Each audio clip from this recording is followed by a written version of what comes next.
Hello and welcome to Held in Our Hearts Baby Loss Podcast. We are an Edinburgh-based charity providing baby loss counselling and support for bereaved families. We are committed to ensuring that no family has to face their journey of loss alone, and we wanted to create this podcast to reach out and share stories, encouraging greater connection and understanding. Join us on our journey as we speak to a wide variety of guest speakers who have been personally affected by baby loss or who have been moved by it.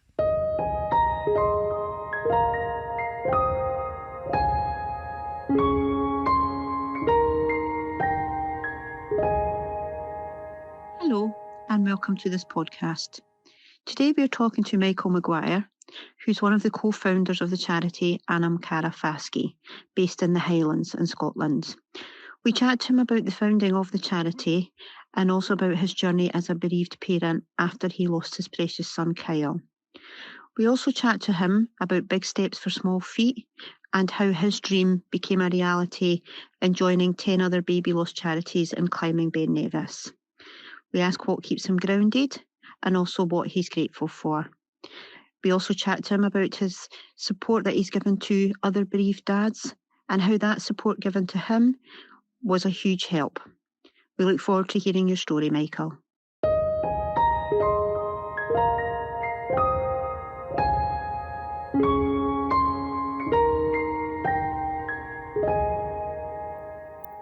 So, hi, Michael. How are you today? Yeah, I'm good, thank you. How are you? I'm good, thank you. Lovely to get the chance to have a chat with you over podcast. So what I'd like you to do is tell me a wee bit about you, Michael. Who is Michael McGuire? So I'm a married dad of two from Fort William up in the Highlands. And my eldest son, Kyle, he was stillborn in 2009. My daughter, Amelia, was born in 2010. I'm married to Rachel, who you know longer than I've known you. And yeah, I've just been on this journey really ever since, trying to raise awareness along the way and make new friends, I suppose. And it's amazing, Michael, because the journey you've been on, you know, you're saying there about Kyle and Amelia, you are a dad to two. You've got a son and a daughter, and you have got, and I know you're saying there, Rachel, you've got a really wonderful wife as well, and you're just an amazing family. I'm lucky. I'm really lucky for what I've got. I'm very conscious and aware that some people don't have anything, especially when the worst thing happens. So I always try and take the positives from whatever's going on. And that's lovely to hear that, you know, you're right. It is, when you lose a baby, as we know, you come through the absolute devastating time of your life, and it's taking something from that and something that you're able to build on, which is not always easy. I'm sure you'll agree. No, absolutely. And the thing, you know, we're talking there about the positives, and I'd say having the privilege of knowing you, Michael, and knowing that you are so positive. You know, one of the things that you've done in memory of Kyle is the charity is Aman Cara. Do you want to tell us a bit about that, and also your exciting journey? You have to share about the Parliament as well, I think. So it kind of came about that I've always done bits and bobs, like raised awareness, and I think I've ran a marathon, the same one as you, along the way, a couple of them at least. In Fort William and Edinburgh, we did the same one. And definitely, basically, up in the Highlands, you're kind of isolated. You're not so much mainstream that you can't, or not so much, we'll talk about it later, but you kind of, there wasn't as much to try and do apart from maybe fundraising events, because there's so much concentrated elsewhere. And it started off really for me, I kind of felt I needed to do more. And it was 2018 when England and Wales had passed Martin's Law, so you wouldn't have to pay for a funeral. And it struck me purely because when I lost my son, I had to go back to work 3 days after his funeral because I had bills to pay. I had to pay a roof over my head because I had to pay for his funeral. You've got layer costs, funeral costs, everything else at the time.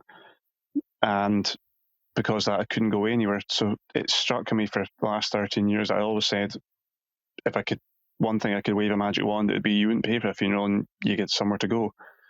So when England and Wales adopted the wonderful Martin's Law through Carolyn Harris, the MP, it was just a matter of time. I thought Scotland will do the same, but it wasn't happening. It didn't come. So my local MSP, who's a government minister, I spoke to her up here, Kate Forbes. So we spoke to government, and we had a letter back saying they had no plans to adopt it. The health minister wrote to us, really kind, really nice letter the way it was put, but flatly said it wasn't going to happen. So it kind of triggered me into, well, I spoke to Kate, who was wonderful, and I said, well, I'm not accepting that. And she said, no, there's more we can do. So we started a petition through the Parliament. It wasn't your change.org, it was you had to get it vetted through the Scottish Government, through the Parliament. They had to approve it, and then you went from there.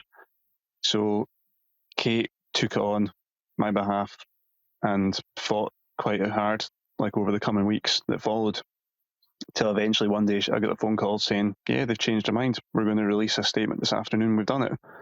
So not taken away from Carol, and this was all her work. Like all I did was piggyback it to ask the government up here to acknowledge it and fall in line with the rest of the UK, which they eventually did. So for no way, shape or form am I saying that was down to me, because it wasn't. And do you know, Michael, when you said there about, you went back to work 3 days after losing Kyle, for us as bereaved parents, the law has been passed, and the worry of the first question, I think, as a bereaved parent, one of the things that scare you is you think, I'm going to have to bury or cremate my baby, and how am I going to pay for that, and how am I going to cope with that? And for you having to go back to work 3 days after losing Kyle, it's so incomprehensible, really. Yeah, it was difficult, because it was our first year of marriage as well, and you don't kind of, I don't know, nobody expects this to happen, and then you're kind of thrust into the whole world of like having to plan a funeral, when reality was in 8 weeks' time we were planning a arrival, and it was, I don't know, everything just turned upside down, and you're kind of thrown into this new existence. And for both of you as well, it's your firstborn baby, you're looking forward to starting life with your new son, and you just don't envision that you're going to make that walk from the hospital without your baby. And it just feels, you're quite right when you say that, it's like your world is completely turned upside down. It was. There's no point like pretending otherwise. But I did feel when it all happened was that I could have gone one of two ways. I could have put myself somewhere I didn't want to be, or I could just say from day one, nah, do you know what, I'm not accepting this. That will, you get the cards you're dealt, you can fight back. And it stuck in my mind, not just for paying the funeral, but I always said that one day I would love to see somewhere opened up where you could go, because even the cost of that is quite high. And it was only after the funeral fees were passed in Parliament, I thought, you know what, why not? So I approached a few good friends, floated the idea, said, what do you think if we look into setting up a charity to purchase somewhere for people to go who have lost a child? And so we thought, you know what, let's go for it. So Michael, then, to any bereaved dads who are listening to this podcast today, we're chatting about climbing Ben Nevis and about having, the caravan in Charlie Bay. What advice would you then offer to another bereaved dad for the future? I think I'd probably say to remember to make time for yourself too. I think, I don't know, I know it's moved on a lot since 13 years for me, but I felt back then that dads were forgotten. I think we were kind of cast aside maybe in some respects, or stereotyped that we had to live up to this image of do not cry, do not show emotion, be the strong one, look after everyone else. And it's not that way anymore. I just think for any other dad out there, just trust yourself, really. Do what you need to do to get through every hour. You don't have to live up to anything. There's no right or wrong. Just do whatever's necessary, and if you've got a support network around you, lean on them as much as you can, really. There's no shame in that either.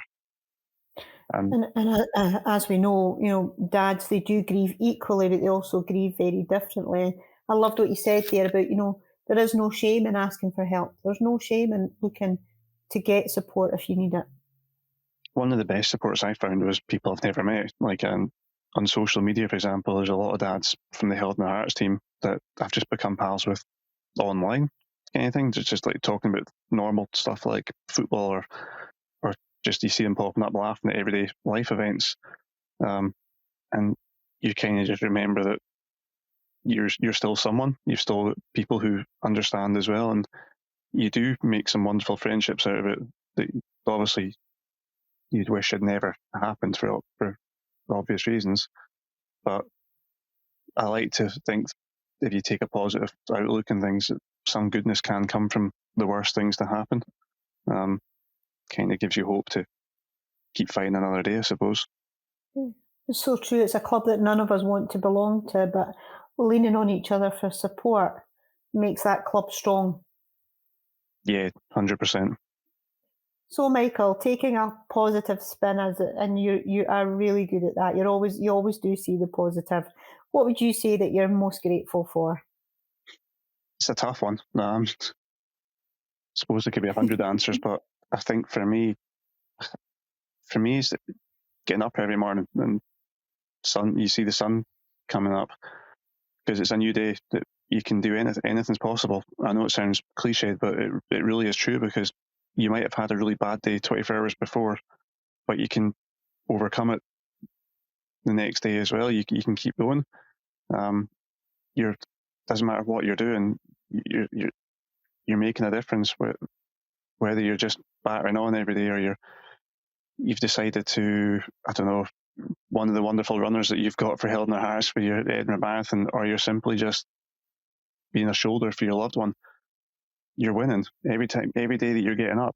You're winning, and you're living the life that you lose a little one that they obviously couldn't have. So you're doing it for them, and I'm grateful for that. I'm grateful for experiencing just new things and meeting some wonderful friends along the way. And you can always, I don't know, as long as there's a glimmer of hope, to me, that's all I need. Totally. You're right, it's been grateful for each day, and we're grateful for you, Michael, for taking the time to share your story with us and taking the time to take part in this podcast today. Thank you so much for having me. It's been an honour as always.